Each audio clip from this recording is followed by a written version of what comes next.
नमस्कार दोस्तों, आप सभी का मेरे इस YouTube चैनल में हार्दिक स्वागत है।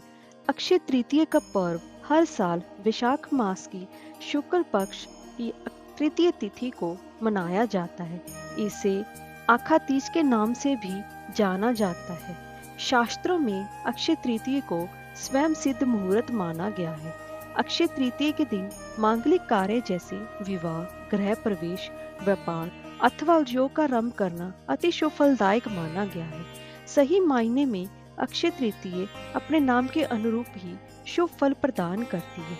आइए दोस्तों, अब मैं सबसे पहले अक्षय तृतीया इतना क्यों महत्व है इसका, उसके बारे में बात करते हैं। दोस्तों, अक्षय तृतीया के दिन ही भगवान विष्णु के छठे अवतार परशुराम जी का जन्म इसी दिन हुआ था। इसलिए इस तिथि का बहुत ही अधिक महत्व है।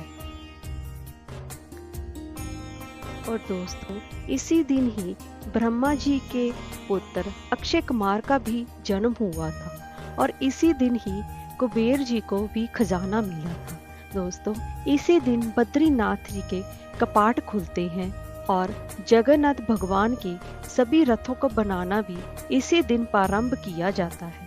दोस्तों, इसी दिन ही गंगा माता भागीरथी जी के कहने पर धरती पर पहली बार आई थी। और दोस्तों, इसी दिन ही भगवान श्री कृष्ण ने युधिष्ठिर के पूछने पर यह बताया था कि आज के दिन जो भी रचनात्मक या संसारिक कार्य करोगी तो उसका पुण्य मिलेगा। दोस्तों, आज के दिन ही अक्षय तृतीया के दिन ही वृंदावन में बांके बिहारी जी के मंदिर में श्री विग्रह के चरणों के दर्शन होते हैं और आज के दिन ही बांके बिहारी जी को चंदन यात्रा और लड्डू गोपाल जी को चंदन का लेप लगाया जाता है, जो कि 21 दिन तक लगातार चलता है। और आज के दिन ही सुदामा जी भगवान श्री कृष्ण से मिलने पहली बार गए थे।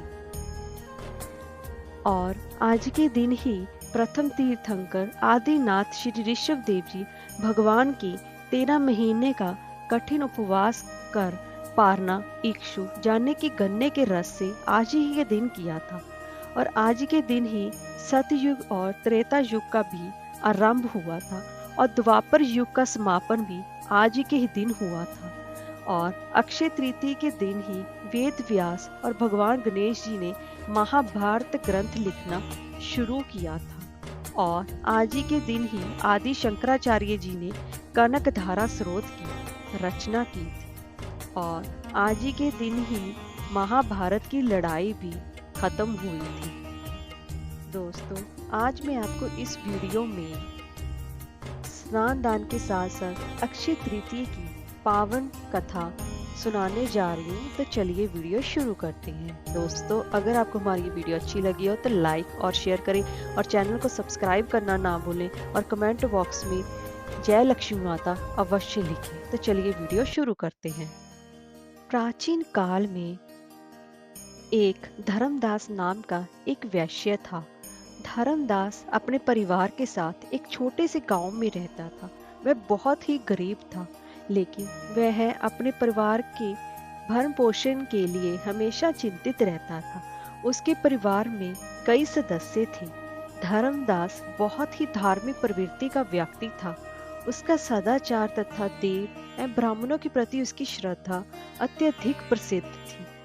अक्षय तृतीया व्रत के महात्म को सुनने के पश्चात उस अक्षय तृतीया के पावन पर्व आने पर सुबह जल्दी उठकर गंगा में स्नान करके विधि पूर्वक देवी देवताओं की पूजा की और व्रत के दिन सामर्थ्य अनुसार जल से भरे घड़े, पंखे, जौ, सत्तू, चावल, नमक, गेहूं, गुड़, घी, दही, सोना तथा वस्त्र आदि वस्तुएं भगवान के चरणों में रखकर ब्राह्मणों को अर्पित की। यह सब दान देकर धर्मदास जी के परिवार वाले और तथा उसकी पत्नी ने उसे रोकने की बहुत कोशिश की। उन्होंने कहा कि अगर धर्मदास इतना सब कुछ दान में दे देगा तो उसके परिवार का पालन पोषण कैसे होगा।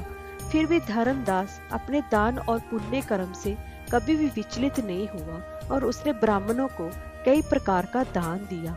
उसके जीवन में जब भी अक्षय तृतीया का पावन पर्व आया, प्रत्येक बार धर्मदास जी ने विधि से इस दिन पूजा व दान आदि का कर्म किया।